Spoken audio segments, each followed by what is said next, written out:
Hello नमस्कार दोस्तों, आप सभी का स्वागत है हमारे यूट्यूब चैनल पे। आज हम कक्षा 6 की पुस्तक हमारा राजस्थान का अध्ययन करेंगे। हमने पिछले 2 वीडियो में अध्याय 1 और अध्याय 2 का अध्ययन कर लिया है। आज हम अध्याय 3 का अध्ययन करेंगे और जानेंगे कि इसमें से कौन कौन से महत्वपूर्ण क्वेश्चन बनते हैं। तो शुरू करते हैं अध्याय 3।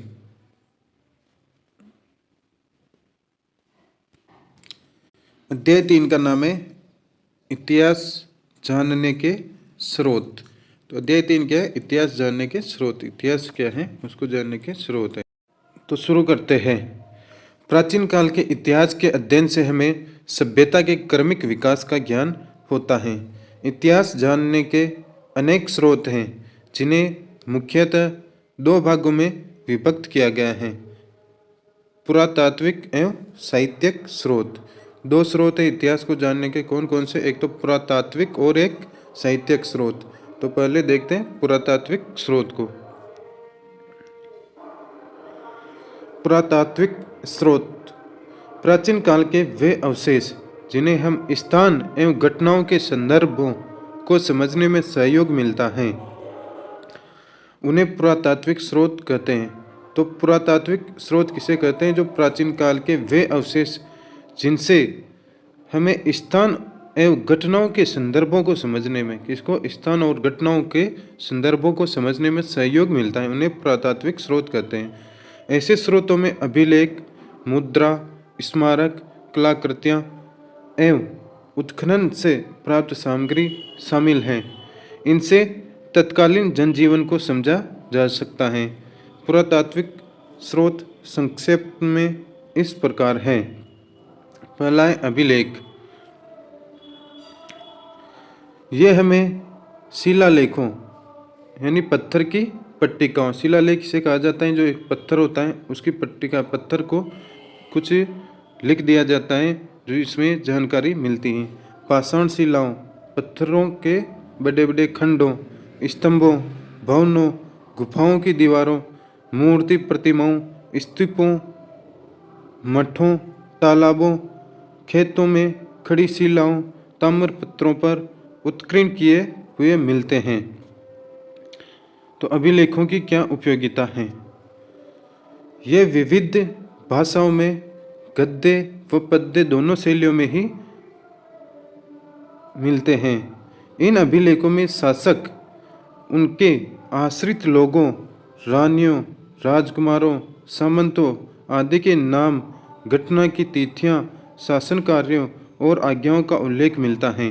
साथ ही इनसे तत्कालीन सामाजिक, राजनीतिक, धार्मिक, सांस्कृतिक जीवन आदि की जानकारी मिलती है। प्रशंसा में लिखे गए अभिलेख को प्रशस्ति कहा जाता है। तो जो अभिलेख होते हैं वो बहुत सारी भाषाओं में लिखे जाते हैं, गद्य और पद्य दोनों शैलियों में लिखे जाते हैं। इनसे शासक, उसके जो आश्रित लोग होते हैं, रानियाँ, राजकुमार, सामंत आदि का नाम मिलता है। उनके समय में हुई घटना, शासन कार्य और आज्ञाओं का उल्लेख मिलता है। इनसे उस समय की जो सामाजिक, राजनीतिक, धार्मिक, सांस्कृतिक जीवन था उसके बारे में जानकारी मिलती है। और जो अभिलेख किसी की प्रशंसा में लिखे जाते हैं उन्हें क्या कहा जाता है? तो प्रशस्ति कहा जाता है। प्रमुख अभिलेख, प्रमुख अभिलेख देखते हैं। जैसे नगरी अभिलेख है प्रमुख, कहाँ पर है? नगरी चित्तौड़गढ़ में। कंसवा अभिलेख, कंसवा कहाँ है? तो कोटा में है। घटियाला अभिलेख, किराड़ू अभिलेख बाड़मेर का। नानसा और बरनाला यूप स्तंभ लेख, सामोली शिलालेख आदि से राजस्थान की धार्मिक व्यवस्था, यज्ञों के प्रकार, भूमि तथा द्रव्यदान, राजनीतिक सीमा आदि की जानकारी प्राप्त होती है।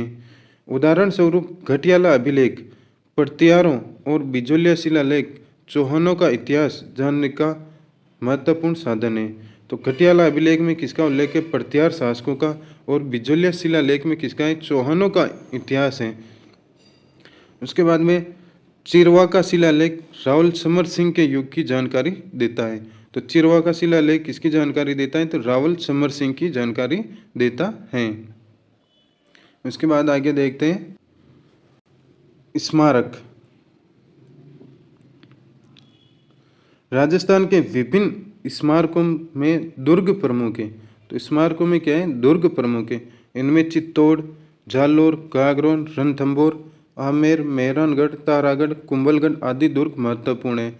इनके अलावा भवन, राजप्रासाद यानी कि महल, सार्वजनिक भवन, स्नानागार, जनसाधारण के घर, विहार, मठ, चैत्य, स्तूप, मंदिर, समाधि, बावड़ी, कूप आदि भी स्मारक हैं।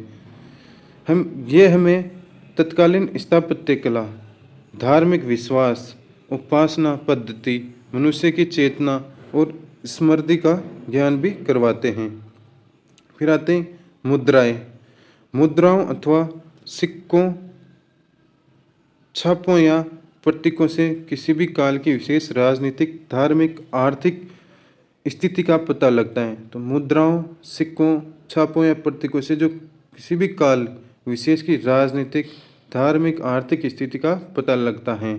मुद्राओं पर अंकित चिन्ह, भाषा, लिपि, सन, संवत, नाम सहित धातु की शुद्धता, नाप तोल आदि से हमें उस समय की स्मृति आदि का ज्ञान होता है। सिक्के राज्य व शासक की शक्ति के सूचक भी हैं। तो सिक्के क्या है? राज्य व शासक की शक्ति के भी सूचक होते हैं। आहड़, रेड, बेराट, रंगमहल, सांबर,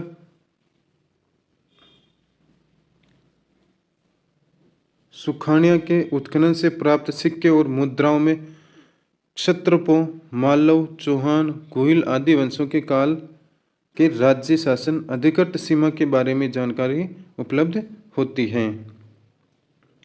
फिर आता है बर्तन और कलाकृतियाँ। उत्खनन से हमें तत्कालीन बर्तन आदि कलाकृतियाँ प्राप्त हुई हैं। कलाकारी में बर्तनों पर चित्रण, खंभों पर खुदाई, किवाड़ों व गवाक्स यानी कि घोखड़ों की कारीगरी आदि भी देखने में आती हैं। हमें ऐसे बर्तन भी प्राप्त होते हैं जिनकी बनावट, पॉलिश, रंग आदि उस काल की उत्कृष्ट कला को दर्शाते हैं।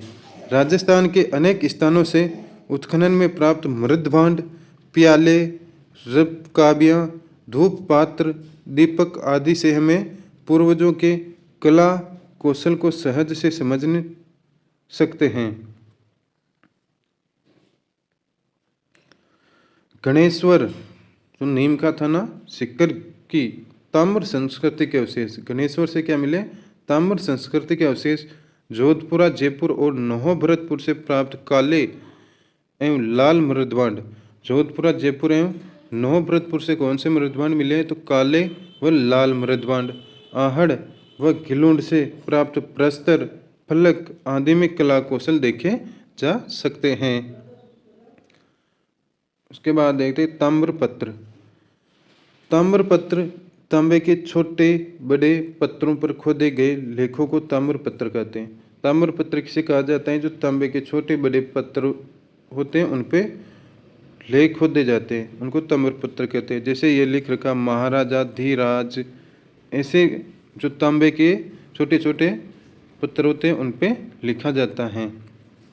दान पुण्य से संबंधित होने से इन्हें दान पत्र भी कहा जाता है। ये जो ताम्र पत्र होते हैं ये किससे संबंधित होते हैं? दान पुण्य। किससे संबंधित होते हैं? दान पुण्य से संबंधित होते हैं। इनके कारण इन्हें दान पत्र भी कहा जाता है। इनसे हमें शासक, काल, भाषा, पर्व, धर्म, भूमि के प्रकार, नाप तोल, दान के प्रकार आदि का पता चलता है।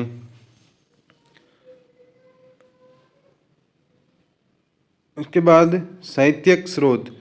साहित्यिक स्रोत इतिहास जानने में साहित्य की भूमिका बहुत महत्वपूर्ण है।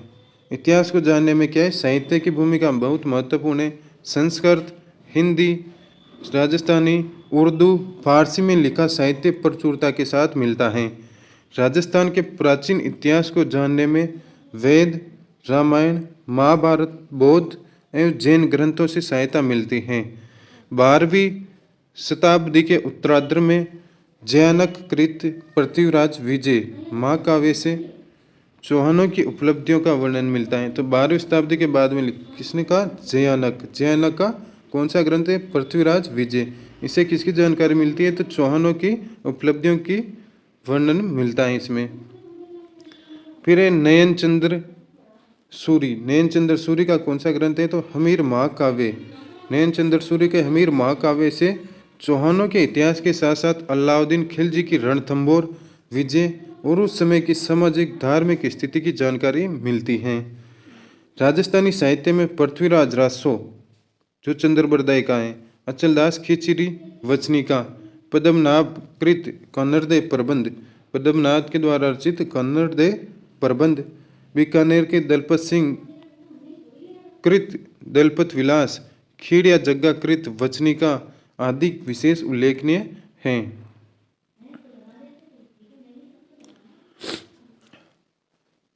ख्यात विषयक साहित्य में प्रसिद्ध राजपूत राजवंशों की स्थापना, राजाओं का वंशक्रम, राज्य क्षेत्र आदि का वर्णन होता है। तो ख्यात में क्या होता है?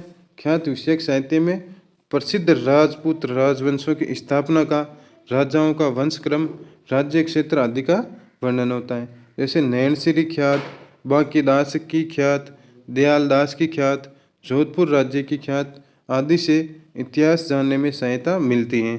फारसी, उर्दू त्वारिखों जो इतिहास ग्रंथ हैं से हमें विशेषतया मध्यकालीन राजस्थान का इतिहास समझने में मदद मिलती है। कर्नल जेम्स टोड कृत Annals and Antiquities of Rajasthan. Colonel James Tod की पुस्तक कौन सी है? Annals and Antiquities of Rajasthan. और दूसरी पुस्तक है पश्चिमी भारत की यात्रा। बूंदी के महाकवि सूर्यमल मिश्रण का वंश भास्कर, कवि राजा श्यामल दास कृत वीर विनोद, विश्वेश्वर नाथ रेव कृत मारवाड़ राज्य का इतिहास, गौरी शंकर हीराचंद ओझा द्वारा लिखित उदयपुर, जोधपुर, सिरोही, डूंगरपुर, बांसवाड़ा, प्रतापगढ़ के इतिहास ग्रंथ उल्लेखनीय हैं।